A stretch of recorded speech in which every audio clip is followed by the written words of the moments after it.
I married Chloe because, deep down, I was sure she was my person, the one I was meant to be with. For 5 years, we built a life that was simple and steady, nothing flashy or wild. But it was good. It was real. We were happy. We ended up having 2 kids together, and honestly, they became the center of everything for us, the real heartbeat of our little world. We settled down in a quiet suburban neighborhood, the kind with spotless sidewalks and lawns that always looked freshly mowed. Even now, when I think back to those early days, it fills me with this warm, bittersweet feeling. Those peaceful evenings made me feel like we were living inside a little bubble, one where nothing bad could ever touch us. After work, we'd fall into our nightly routine, joking around the house while the babies made those sweet little baby noises from their cribs. Almost every night when I walked through the door, Chloe would be there waiting for me, lighting up the place with that big smile of hers. She'd pull me into a hug, toss out a playful complaint about dirty diapers or something burning in the oven, and for a while, it really felt like we had it all figured out. It felt so perfect. I didn't have a clue that a storm was already brewing just over the horizon. Everything started to unravel about a year ago, all because of one decision Chloe made without even asking me. That single choice tore our marriage apart, leaving nothing but resentment, anger, and this deep, gnawing hunger for revenge burning inside me. If someone had told me back then that Chloe could ever betray me like that, I probably would have laughed right in their face. But the thing is, loyalty can vanish faster than you'd ever believe, especially once someone decides you don't matter to them anymore. And then, one night, she revealed the truth that shattered everything. She told me that her close friend Avery and Avery's husband, Dylan, had been trying for years to have a baby without any luck. Their doctor suggested surrogacy might be their best bet, but to them, the whole thing felt overwhelming, too expensive, too complicated. And Chloe, well, she had already decided she was going to help them. The part that gutted me wasn't even the idea itself. It was that she made the decision all on her own, without even thinking she should talk to me first. That night is burned into my brain like a brand. We were sitting next to each other on the couch, close in body, but miles apart in our heads. Some dumb late-night comedy was playing on the TV, but neither one of us was really watching it. Chloe glanced over at me, her phone clutched in her hand, and said, way too casually, "Mason, there's something I've decided to do." Right away, the way she said it put me on edge. Chloe only used that tone when she was about to tell me something major, something she already knew I wasn't gonna like. I felt my stomach knot up. I grabbed the remote and muted the TV. I asked her, "What's going on? You sound serious." She tucked a dark strand of hair behind her ear, one of those little nervous habits of hers, and said, "I'm going to help Avery and Dylan have a baby." I just stared at her, trying to wrap my head around what she meant. "What exactly do you mean by help?" I asked. She kept her gaze locked on mine, her voice steady, like she'd rehearsed this moment 100 times. They faced countless challenges starting a family. After trying everything possible, their best option now is surrogacy. And I offered to help them on their journey. I frowned, feeling more confused by the second. "You're saying you offered to be their surrogate?" I asked. She hesitated, just for a second, and gripped her phone a little tighter. "Not exactly," she said quietly. "It just happened on its own, without going through any official process." That's when my heart just about stopped. "What on earth are you trying to say, Chloe?" I demanded, my voice rising. She sucked in a breath like she was bracing for impact. "There was one night. Dylan was overwhelmed, and Avery was too. They were fighting, breaking down. I was trying to comfort him, and we crossed a line we never should have." I couldn't even form words. I just sat there, staring at her, like I didn't even recognize the woman sitting next to me. "I know it sounds insane," she rushed to say, her words tumbling out. "It wasn't planned. We weren't thinking clearly. It just got out of hand." The room started spinning, like the floor was tilting underneath me. "And now you're carrying Dylan and Avery's child," I said, my voice hollow. "It's their baby," she insisted, tears brimming in her eyes. "I did it for them." I slumped back against the couch, feeling like all the air had been sucked out of the room. "And it never crossed your mind that maybe, just maybe, you should talk to me before doing something like this?" I asked, my voice low and shaking with rage. "I knew you'd be furious," she said, wiping her face with the back of her hand. "I get it, Mason. I do. But it's too late now. I'm already pregnant." For a long while, neither of us said a word. The muted colors from the TV flickered across the walls, but the room felt heavy, dark, like a tomb. When I finally spoke, my voice came out cold as ice. It wasn't just me who was hurt. It affected our entire family. She shook her head frantically, tears streaming down her face. I was just trying to help my friend. I wasn't thinking about anything else, I swear. Please try to understand. I stood up, my heart pounding so hard I thought it might break right through my chest. I don't even recognize you anymore, I said, my voice thick with heartbreak. She stayed sitting there, trembling all over. Mason, please, she begged, her voice cracking. I'm still me. I'm still the woman you married. I stared at her for a long moment, feeling the weight of everything she said crush down on me. No, I finally said, quietly but firmly. You're not. The days that followed Chloe's confession were pure hell. She talked about her doctor's visits like it was just another part of everyday life, rattling off medications she needed, talking about how far along she was, like she hadn't just burned everything we'd ever built straight to the ground. She kept trying to bring it up, like it was nothing, just tossing little bits of information my way, like she was talking about the weather or something. But every word out of her mouth felt like a deeper wound I couldn't heal. One night after work, I came home and saw a box sitting right there on the kitchen table, some package from a prenatal care company. There were prenatal vitamins, pamphlets, instruction sheets, and a fat stack of medical paperwork spread all over the place. Chloe was sitting at the table, highlighter in hand, going over documents like she was cramming for some big exam. I just froze in the doorway, taking it all in, feeling like I'd walked into the wrong house. What the hell is all this? I asked, my voice tight enough to snap. She barely glanced up from her papers. Just some prenatal stuff. Vitamins, checkups, delivery plans, that kind of thing, she said, like it was no big deal. I stepped closer, each footstep heavier than the last, my stomach knotting up tighter with every move. You didn't think maybe this was something we should actually talk about? I snapped. She just shrugged, flipping a page like she couldn't be bothered. I told you already, Mason. I'm carrying their baby. I've got to take care of myself. I clenched my jaw so hard it hurt. You didn't have to do any of this, Chloe. Nobody forced you. You chose this, I said, my voice low and cold. You made this decision without me. That got her attention. She looked up, and for just a second, I thought I saw a flicker of guilt cross her face. I was just trying to help someone I love, she said quietly. I really thought you'd understand. Eventually. I shook my head, backing away from the table like I needed more air just to breathe right. I might have understood if you had talked to me before you crossed that line, I said. Before you wrecked everything. The words just hung there between us, thick and heavy, filling the house with a silence that was louder and more painful than any screaming match could have been. After that night, things were never the same between us.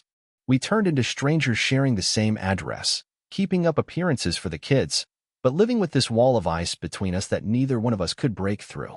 She moved into the guest room, dragging her prenatal care kits, vitamins, and journals with her. I stayed in the master bedroom, shutting the door behind me every night like I was locking myself away from a life that didn't even feel like mine anymore. Of course, the kids picked up on it. They were little, but they weren't dumb.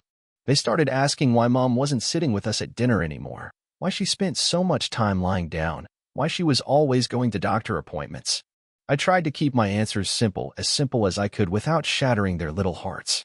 Mom's helping someone, I'd say. I couldn't bring myself to tell them the whole ugly truth. Not yet. The weekends were the hardest. That's when Avery and Dylan would come over, sitting on my couch like they owned the damn place, flipping through catalogs for cribs and baby gear like it was the most normal thing in the world. I'll never forget walking into the living room one Sunday and seeing them spread out across my coffee table, tossing around baby names like they were picking toppings for a pizza. Dylan looked up, trying to slap a smile on his face. Hey, Mason, he said, all casual. We're just throwing around some name ideas. I stared at him, feeling something dangerous and dark coil up inside my gut. For what? I asked, my voice sharp enough to cut glass. Dylan blinked, like he couldn't believe I had to ask. For the baby, he said, looking over at Chloe like she was supposed to back him up. I glanced at her, sitting there, cradling a mug of tea against her pregnant belly, pretending she didn't notice the fire burning in the room. This isn't your house, I said, voice like ice. You don't get to play house here. Avery shot up from the couch, glaring at me like I'd just kicked her dog. We're just trying to get ready, Mason, she snapped. Chloe's doing something amazing for us. The least you could do is be supportive. I barked out a bitter laugh. Supportive? I said, shaking my head. You two are lucky I haven't thrown your asses out into the street. Chloe slammed her mug down on the table, her face flushed with anger. "Mason, that's enough," she said sharply. "You're making this even harder than it has to be." I turned on her, feeling my heart crack all over again. "I'm not the one who made it hard," I said, my voice low and broken. "You did that the second you chose them over us." After that, the argument spiraled out of control. Voices rose, anger boiled over, even though we tried to keep it down for the kids' sake. Eventually, Dylan and Avery stormed out, slamming the door behind them hard enough to rattle the windows. Chloe just sat there on the couch, wiping angry tears from her face, while I stood in the hallway feeling like a ghost in what used to be my home. That night, I filed for divorce. I knew there was no saving this. I couldn't stay married to someone who'd already destroyed everything we were. When Chloe found out, when she got served the papers, she stormed into the living room. She grabbed my arm and yanked me into the hallway, her voice low and furious. "How could you do this?" she hissed. I looked her right in the eye, calm as could be. "I warned you," I said. "You made your choice, Chloe. Now I'm making mine." She shook her head, desperate, like she could undo it all with enough begging. "You're throwing away our whole life?" she cried. I stared at her, my voice cold and steady. "No," I said. "You threw it away the moment you decided my feelings didn't mean a damn thing." Tears poured down her face, but I didn't move. I didn't reach for her. I didn't soften. She had made this bed. Now she was the one who had to lie in it. Because of the way the law worked in our state, we had to live separately for a full year before the divorce could go through. But Chloe refused to leave, saying she needed the house for stability, for the kids, for her pregnancy, for her so-called bed rest. And honestly, deep down, I didn't want to yank the kids out of their home either. They'd already been dragged through enough. So we stayed under the same roof, barely speaking, barely looking at each other. She kept to the guest room. I stayed in the master bedroom, keeping my door locked tight like it could somehow keep the wreckage at bay.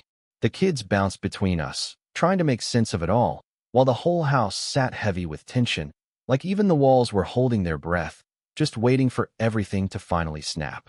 Naturally, the kids picked up on it even more as time dragged on. They'd look up at me with those big, innocent eyes and ask, "Why doesn't Mommy eat dinner with us anymore?" Or, "Why doesn't Daddy watch TV with Mommy like before?" It tore me up inside, forcing a smile while I was breaking into pieces behind my eyes.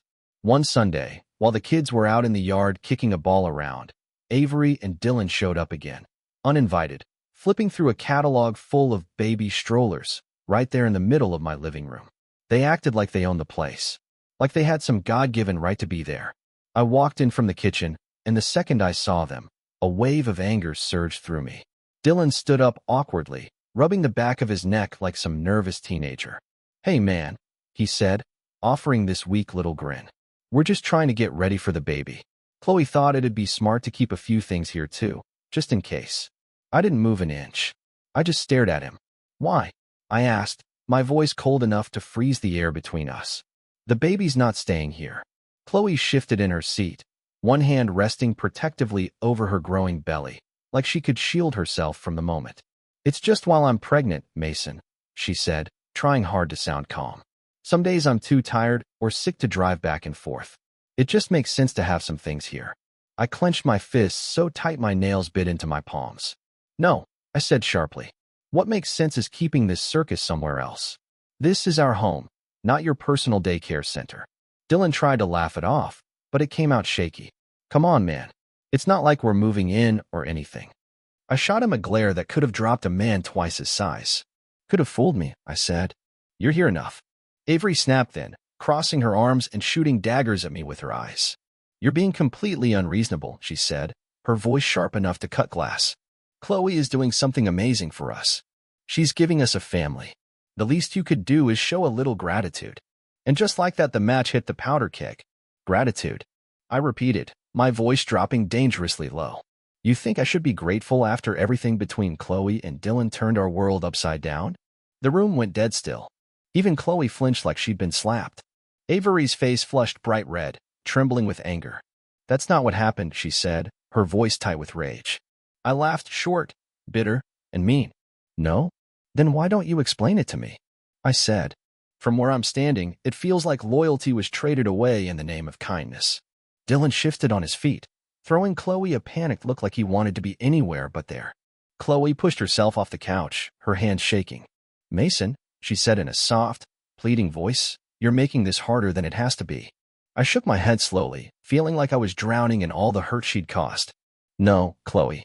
You made it harder when you decided they were worth more than your own damn family. As usual, the argument crashed and burned fast. Dylan and Avery scooped up their catalogs, faces burning with embarrassment, and bolted for the door. Chloe stormed back to the guest room, slamming the door behind her hard enough to rattle the walls. And I just stood there in the middle of the living room, alone with the silence and the crushing weight of everything we'd lost. The months dragged by, slow and painful. Chloe's belly kept growing, and so did the canyon between us. Sometimes she'd try to pretend things were normal, asking me to grab her a snack or help her off the couch when her back gave out, but I didn't play along. I wasn't cruel. I wasn't loud. I was just gone. She wasn't my wife anymore. She was a stranger carrying a reminder of everything that used to be good between us and everything that had been ripped away. One night, she knocked on my door, her voice small and weak. My back hurts a lot, she said. Could you give me a massage? Like you used to when I was pregnant with the kids. I didn't even think about it. No, I said flatly, and closed the door in her face. The guilt tried to sneak in afterward, but I crushed it down. I wasn't her caretaker anymore. I wasn't her comfort. She had given that up the night she turned to Dylan for more than just a shoulder to cry on. The only reason I stayed soft at all was because of the kids. They still needed me, needed both of us, even if we couldn't stand the sight of each other anymore. I threw myself into them, helping with homework, playing their games, answering their endless, innocent questions about why mommy and daddy didn't hug or laugh together anymore. I gave them love. I gave them stability. But Chloe? I gave her nothing. Because she'd earned nothing. The strain inside that house got so thick it was like walking through molasses. Every sigh, every creak of the floorboards felt heavy, loaded with tension we couldn't outrun. Then her family started butting in. Her mother called one afternoon, her voice all fake sweet and dripping judgment. Mason, I can't believe how selfish you're being, she said. Chloe's doing something beautiful for a friend who needed help so badly. How can you be so cold? I didn't raise my voice. Didn't lose my cool. I'm not being cold, I said calmly. I'm respecting her decision by staying the hell out of it. Her father was even worse. One night he called, his voice rough and full of threat. Young man, he growled, you're going down a dark road. You'll regret abandoning your family one day. I smirked, staying cool. Maybe you should ask your daughter why she abandoned it first, I said, and hung up. Funny enough, the phone calls dried up after that.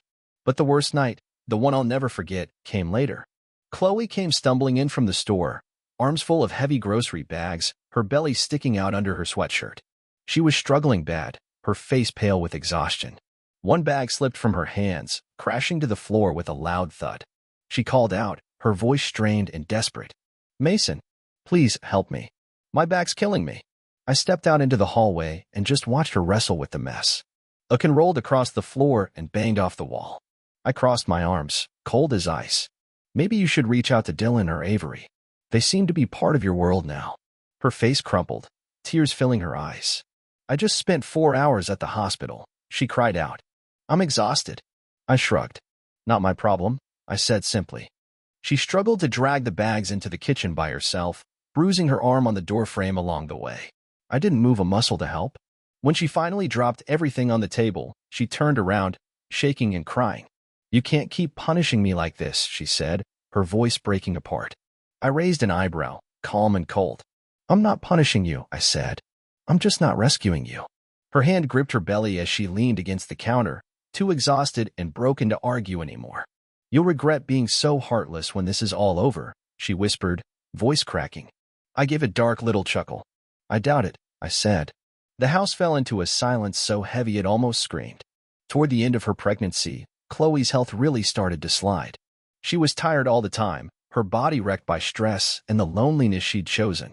But I stayed back, kept my distance, like a ghost haunting the place we used to call home. It wasn't my child, and it wasn't a responsibility I was prepared to take on. One night, a few weeks earlier than expected, I woke up to frantic pounding on my bedroom door. Mason, Chloe cried out, her voice raw with panic. My water broke. The contractions are starting. I pulled the door open and found her doubled over in the hallway, her face pale, dripping with sweat. Please, she gasped, clutching her belly. I need to get to the hospital. Dylan's not answering his phone. I just stood there for a long second, staring at her. Cool.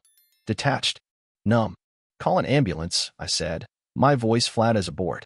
She blinked up at me, tears pouring down her cheeks, pure disbelief written all over her face. You're really just gonna leave me here like this? She sobbed. I shrugged like it didn't matter. Because honestly, it didn't. You made your choice, Chloe, I said simply. She stumbled back against the wall, fumbling for her phone with shaking hands.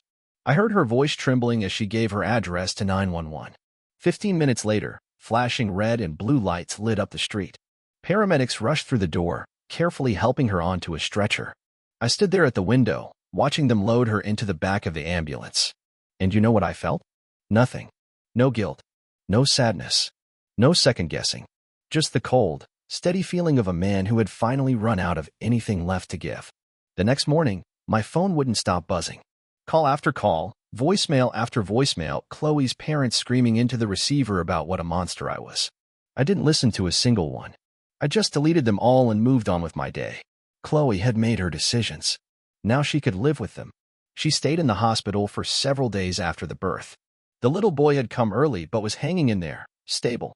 Meanwhile, Avery had complications from all the stress, and Dylan was bouncing between hospital rooms trying to play hero. Back at home, life kept rolling along without her. I got the kids up for school. I packed their lunches. I tucked them into bed at night. The house was quieter now. Calmer. Emptier too, sure, but at least there wasn't any screaming or crying or fake smiles plastered over broken promises. A few days later, Chloe's mother called me again. Chloe's coming home tomorrow, she said stiffly, like it was some big announcement. I didn't even hesitate. That's her choice, I said, and hung up. When Chloe finally walked through the door, she looked like a shadow of herself. She carried a tiny car seat in one hand. Her shoulders hunched like the weight of the world was strapped to her back. The newborn let out a soft, sleepy cry from inside the carrier. Chloe gently set the car seat down and dropped onto the couch like her legs could barely hold her up. I stood there for a while, just staring at her. Then I asked, cold and precise, so why's the baby here? Shouldn't she be with Avery and Dylan? Chloe closed her eyes and let out a heavy, shaky breath. Avery's still in the hospital, she said quietly. Dylan's overwhelmed. They asked me to keep the baby until things settled down. I laughed, dry and humorless. Did they ask you? I said. Or did you throw yourself at the chance? Her mouth tightened, but she didn't answer the question directly. She's helpless, Chloe whispered. I couldn't just leave her there. I shook my head, disgusted. Yeah, well, maybe you should have thought about all this before you blew our life apart. She flinched like I'd slapped her across the face. I don't expect anything from you, she said, barely above a whisper. I'll handle everything. I didn't say a word. I just turned my back and headed to the kitchen, leaving her sitting there alone with the baby and with the wreckage she had made. Over the next month, the nights were long and brutal. The baby cried constantly, sharp, ear-splitting wails that seemed to seep into the walls and crawl under your skin no matter where you hid. Chloe stumbled around the house like a ghost, trying to warm bottles, rock the baby, change endless diapers. Her eyes were sunken and ringed with dark circles. Her hair, once neat and brushed every morning, now hung limp and tangled around her face. One night, she knocked on my door again, her voice cracked and broken. Please, she sobbed, holding the screaming newborn in her arms. I just need 30 minutes. Just 30 minutes of sleep. Please, Mason. I opened the door just enough to look at her. These were the choices you made, I said quietly. Now we're living with them. She collapsed to her knees right there in the hallway, rocking the crying baby, sobbing into the blanket. I shut the door without another word. Guilt tried to worm its way into my chest, not for her, but for the tiny baby caught up in all of this. I pushed those feelings down, reminding myself, this was never my decision, and it wasn't my place to fix it. Chloe's parents kept pushing their way back into the picture too. One day, her father stormed into my kitchen like he owned the place, jabbing a thick finger in my chest. You ought to be ashamed, he barked. Chloe's suffering, and she's still your wife. I leaned back against the counter, calm as ever. Not for much longer, I said. And if she's suffering, it's because she chose someone else's family over her own. He didn't have anything left to say after that. Just turned and left. The baby stayed longer than anyone had planned. Dylan and Avery were having money problems, and Avery's health issues meant they couldn't take full custody yet. So Chloe was stuck, raising a baby that wasn't even hers to keep. Meanwhile, I made sure to document everything, every receipt. My lawyer said the case was shaping up better with every passing week. One evening, Chloe sat me down, pale and shaking, and asked, "Can you help out with groceries? Just until things calm down." I didn't even blink. "When the divorce is final," I said calmly, "I'll pay exactly what the law says I owe. Not a penny more." Her eyes filled with tears. "I'm still the mother of your kids," she cried out. "And I'll always take care of our kids," I said, my voice cold and steady. "But that baby in there? She's not mine. And you stopped being my wife the day you stabbed us in the back." Chloe bowed her head, tears slipping down her face. Defeated. "You'll regret this someday," she whispered. I shook my head, no hesitation at all. "No," I said. "The only thing I'll ever regret is trusting you in the first place." She turned and walked away, her shoulders trembling with silent sobs, leaving me alone in the kitchen, more certain than ever that I had made the right decision. The final stretch leading up to the divorce hearing felt like it dragged on forever. Meanwhile, Chloe's world kept crumbling piece by piece around her. She floated through the house like a ghost, trying to juggle taking care of a baby that wasn't even hers, plus raising our 2 kids, and doing it all with no real support. I stayed distant, cold, and focused, making sure to document everything. Every extra expense, every forged document, every broken boundary.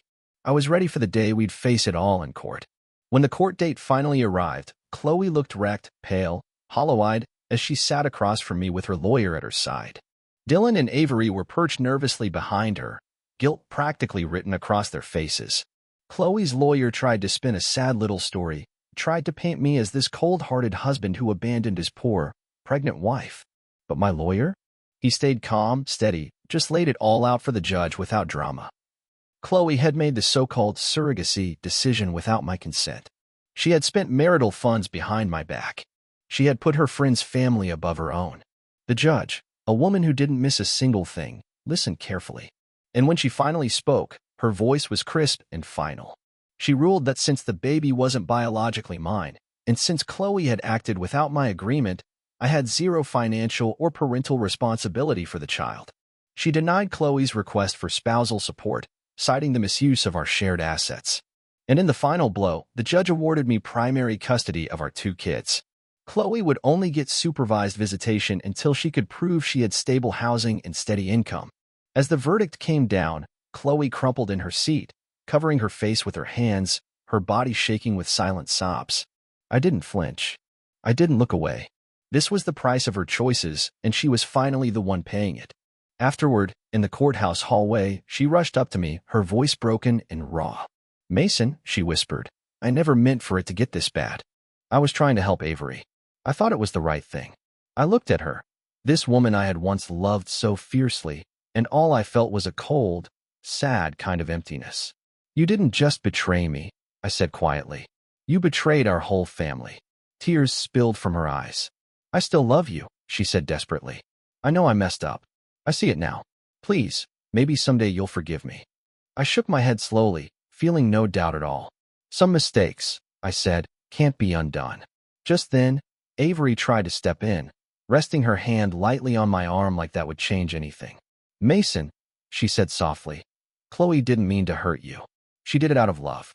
I pulled my arm away from her touch like it burned. "No," I said simply. "She prioritized her friends over her family. And now she's facing the consequences."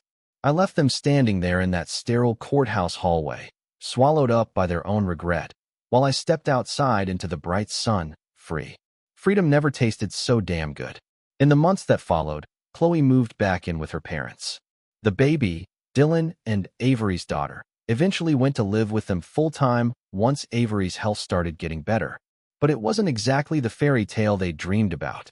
Dylan's job stayed shaky, Avery's medical bills piled up, and their perfect picture of family life turned into a mess of stress and chaos. Meanwhile, Chloe struggled. She bounced between part-time jobs, living paycheck to paycheck, still trying to hold on to some presence in our kids' lives. She showed up for her scheduled visits, but she was different, hollow-eyed, quieter, carrying the heavy weight of everything she'd lost on her back. And me? I built a new life with my kids. A quieter one. A happier one. We had movie nights piled under blankets, messy school projects sprawled across the kitchen table, weekend trips to little parks, and ice cream shops. Just the 3 of us. No more walking on eggshells. No more strangers flipping through baby catalogs in my living room. Every now and then, Chloe would send long, rambling emails, pouring out her regret, her apologies, her what-ifs. I kept my replies short, polite, and strictly about the kids. There was no going back. Not ever. One afternoon, while I was building a Lego spaceship with my oldest, they looked up at me and asked, their voice small and hesitant, "Dad, do you still love Mom?" I paused for a second, choosing my words carefully. I didn't want to lie, and I didn't want to fill their heads with bitterness either. "I'll always care about her," I said gently. "But sometimes, when people hurt each other too much, things have to change." They nodded thoughtfully, satisfied with that answer, and went right back to stacking bricks. Kids, they understand more than we give them credit for. As time went on, the bitterness faded.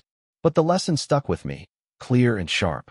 Trust, once broken, doesn't mend easy. And some cracks, they're just too deep to ever fix.